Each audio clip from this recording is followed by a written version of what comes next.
ప్రభునందు అత్యంత ప్రియులైనటువంటి మా ప్రియులందరికీ ప్రభునామన మీకు మా శుభాభివందనాలు తెలియజేస్తూ ఉన్నాం.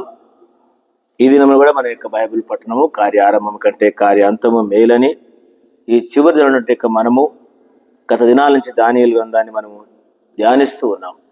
11వ అధ్యాయము 32వ వచనం, తమ దేవుని ఎరుగువారు బలము కలిగి గొప్ప కార్యాలను చేస్తారని చెప్పేసి దానియేలు గ్రంథము 2వ అధ్యాయంలో మొదటి భాగంగా మనం చూసినాము.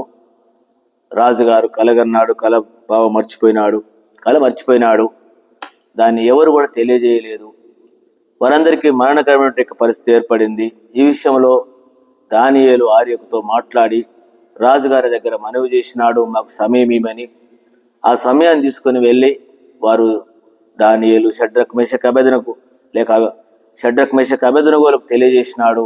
వారు కలిసి ప్రార్థన చేసినారు.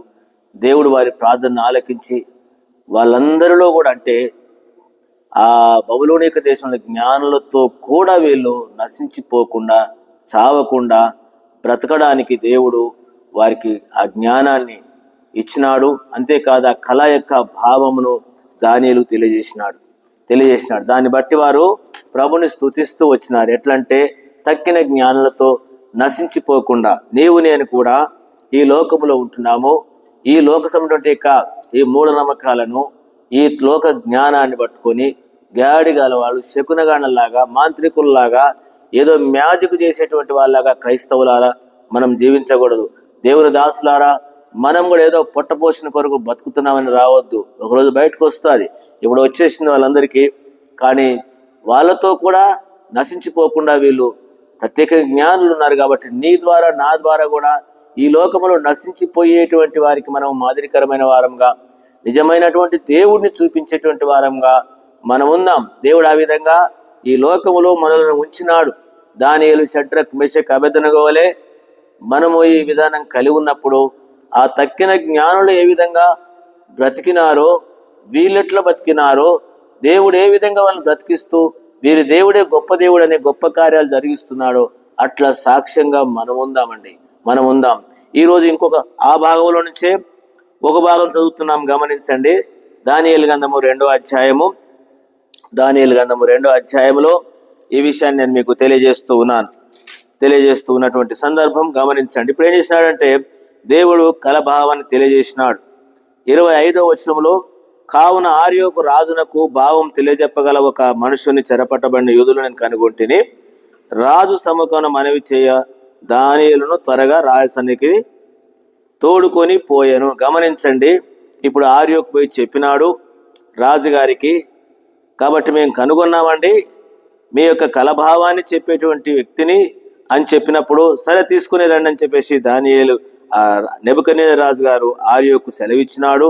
ఇప్పుడు దానియేలు వెళ్ళినాడు, రాజసముఖములో నిలబడ్డాడు. గమనించండి, దేవుడు ఏ విధంగా తమ ఎన్నిటువంటి బిడ్డలను గొప్ప కార్యాలు చేస్తున్నాడో, ఎక్కడి నుంచి ఒక దాసుడుగా, బానిసగా చెరపట్టబడి వ్యక్తిని అంచెలంచెలుగా దేవుడు ఏ విధంగా తీసుకొచ్చి ఇప్పుడు రాజ సన్నిధికి తీసుకొని వెళ్ళినారు.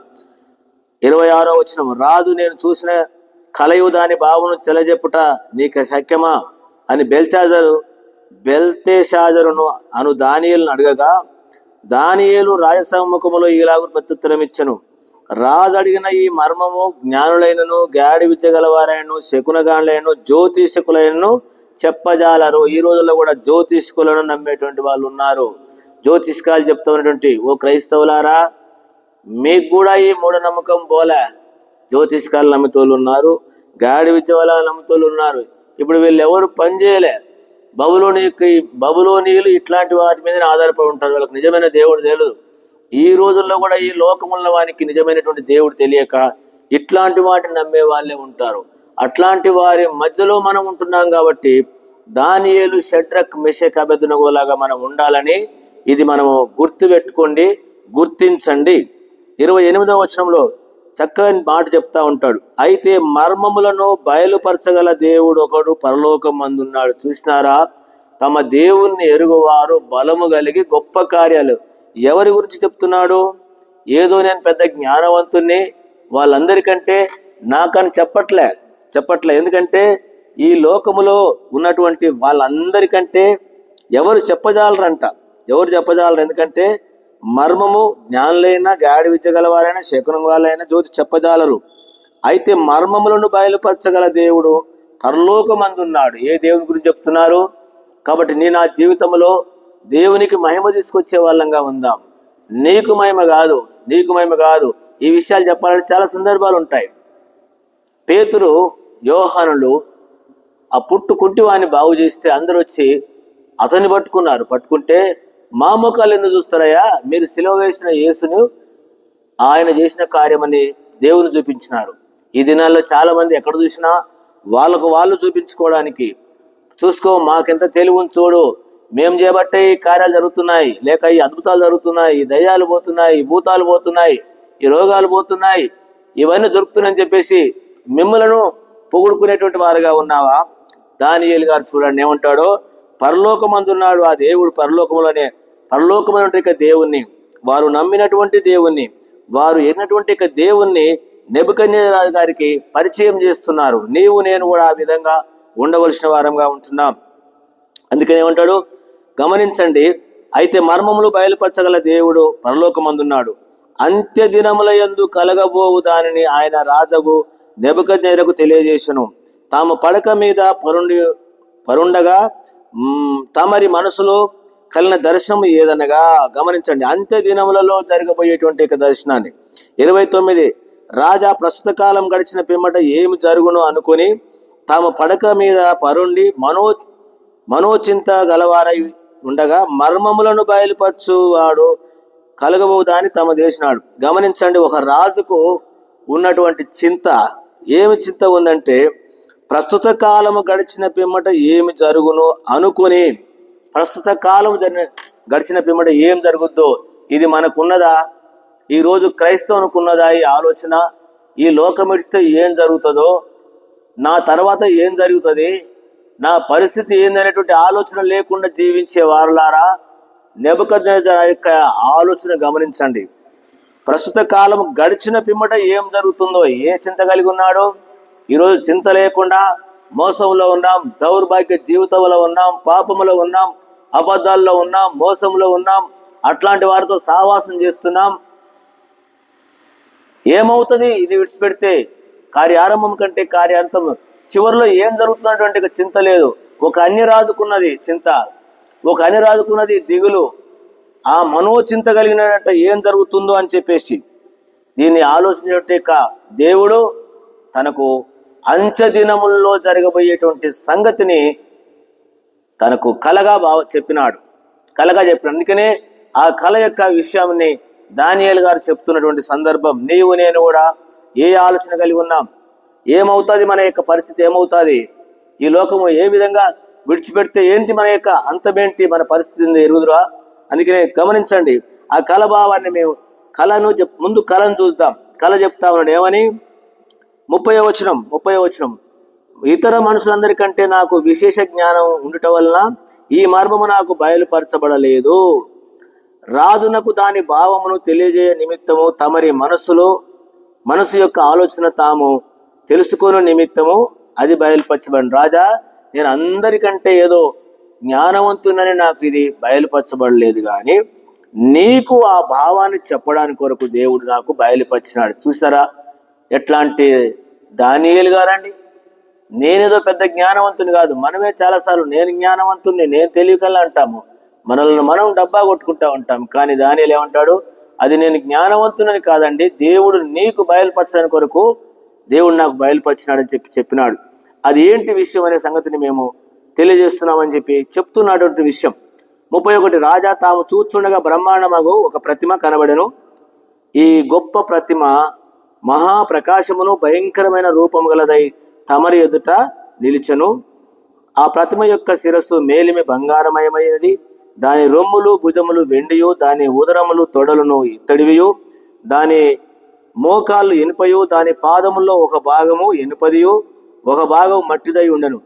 మరియు చేతి సహాయము లేక తీయబడిన ఒక రాయి, ఇనుము మట్టియు కలిసిన ఆ ప్రతిమ యొక్క పాదముల మీద పడి దాని పాదములను తుత్తునీలుగా విరగొట్టినట్టు తమకు కనబడెను.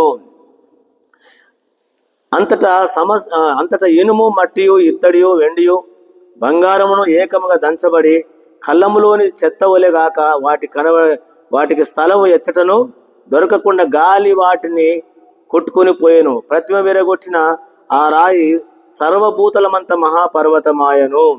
దాని తాము కనిన కల ఇదే, దాని భావము రాజు సముఖమున తెలియజెప్పేదము. గమనించండి భాగం వరకు. రాజుగారు మీరు కన్నటువంటి కళ ఏంటంటే ఇది ఒక గొప్ప ప్రతిమ. ఆ ప్రతిమలో శిరస్సు బంగారము, ఆ తర్వాత ఏమిటంటే శిరస్సు మేలిమి బంగారము, దాని రొమ్ములు భుజములు వెండి, దాని ఉదరములు తొడలు ఇత్తడివి, దాని మోకాలు ఇనుపవి, దాని పాదములు ఒక భాగము ఇనుపది ఒక భాగము మట్టివి. ఇట్లాంటి విగ్రహాన్ని తాను చూసినాడు. అందుకనే ఈ విచిత్రమైన విగ్రహం వల్ల తనకి ఏమైందంటే నెమ్మది లేదు. కాబట్టి దేవుని బిడ్డలారా, లోకముల వాళ్ళందరూ కూడా నెమ్మది లేకుండా ఉన్నారు. వాళ్ళకు కలవరంలో ఉన్నారు.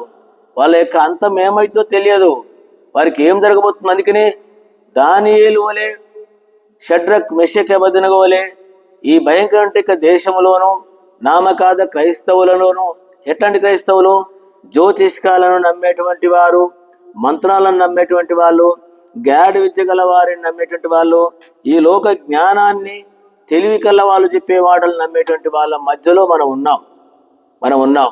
కాబట్టి మనం ఏ విధంగా ఉండాలంటే మనము ఎరిగినటువంటి వాళ్ళంగా ఉండాలి. దేవుని కార్యాలను దేవుడు ఎవరో ఎరిగినటువంటి వారంగా మనం ఉంటే ఇలాంటి వారి అనుమానాలు కానీ ఇలాంటి వారి యొక్క పరిస్థితులు కూడా ఏమైపోతాయంటే పరిష్కారమై నిజమైన దేవుని నమ్మడానికి వాళ్లకు ఆధారంగా మనం ఉంటాం. అందుకని ఈ మాటలు వింటే మనము ఆ కళ యొక్క విషయాన్ని చెప్పినాడు, దాని భావాన్ని మనము తర్వాత భాగంలో చూస్తాం. ఎందుకంటే దాదాపు 5 రకాల యొక్క విషయాలు మనం చూస్తా ఉన్నాం. 5 రకాల యొక్క విషయాలు దేవుడు దానియేలుకి ఈ విషయాన్ని బయలుపరిచినాడు. దాన్ని బట్టి రాజు యొక్క కళను చెప్పడానికి కొరకు ఆస్కారంగా దొరికింది. మొదటి ఒక భాగంగా మనం గమనించవలసిన విషయం ఏంటంటే ఇలాంటి ప్రజల మధ్యలో రాజు లాంటి వాళ్ళు ఉన్నారు, సత్యాన్ని ఎరగకుండా ప్రజలు ఉన్నారు, బబులోను దేశం లాంటి వాళ్ళు, అంతేకాదు నామకాద క్రైస్తవులు ఉన్నటువంటి వాళ్ళు ఉన్నారు, ఇలాంటి సందిగ్ధంలో ఉన్నటువంటి వాళ్ళు ఉన్నారు. అలాంటి వాళ్ళ మధ్యలో మనం ఉన్నాం. మనము కూడా దానియేలు లాగా షడ్రక్ మెషక్‌లా ఉందాము. ఆ రోజు వారిని కాపాడి వారికి బయలుపరిచిన దేవుడు ఈ రోజు దేవుని ప్రజలకు మన జ్ఞానవంతులమని కాదు, మనం గొప్ప వాళ్ళమని కాదు, ఆయన చక్కని మాట చెప్పినాడు. 30వ వచనం, ఇతర మనుషులందరికంటే నాకు విశేష జ్ఞానం ఉండటం వల్ల ఈ మర్మము నాకు బయలుపరచబడలేదు. రాజునకు దాని భావమును తెలియజేయ నిమిత్తము తమరి మనసు యొక్క ఆలోచనలు తాము తెలుసుకొని నిమిత్తం అంటారు. కాబట్టి ఇలాంటి విధానంగా మనం కలిగి ఉందాం. చివరి దినాలలో ఉన్నాం. ఇట్లాంటి ప్రజల మధ్యలో సాక్ష్యంగా ఉందాం. ఆ రోజు వారిని కాపాడిన దేవుడు, వారికి బయలుపరిచి మహిమ పొందిన దేవుడు ఈ రోజు నీవు నేను స్థలములో నన్ను కూడా ఆ విధంగా నిలబెట్టగల శక్తిగల దేవుడు. ఎందుకని తమ దేవుణ్ణి ఎరిగినటువంటి వారు బలము కలిగి గొప్ప కార్యాలు ఎవ్వరు చేయటువంటి యొక్క ఆ మర్మాన్ని లేక కళను దానిలో తెలియజేసి రాజును చెప్పడానికి ఆస్కారమైంది. ఆ విధంగా ఈ కలవరమైనటువంటి లోకంలో నీవు అలాంటి సాక్ష్యం కలిగి తమ దేవుని ఎరిగినటువంటి బిడ్డలంగా మనం జీవిస్తాం. ఆ విధంగా ప్రభు మనకు సహాయపడును గాక. ప్రియమైన తండ్రి, భాగాన్ని దీవించండి. మేము కూడా మా ప్రియులు కూడా ఆ విధంగా ఉండడానికి మీరే సహాయపడమని కోరుకుంటూ వందనాలు చెల్లిస్తూ చేసుకున్నాం ప్రాణం చేడుకుంటున్నాను తండ్రి. ఆమేన్. మన తండ్రి దేవుని యొక్క ప్రేమ, మన ప్రభువైన యేసుక్రీస్తు కృప, పరిశుద్ధాత్మ సహవాసం చేయని మనది తోడైనను గాక. ఆమేన్. Praise lord. మీ అందరికీ ప్రభు నామమున వందనాలు.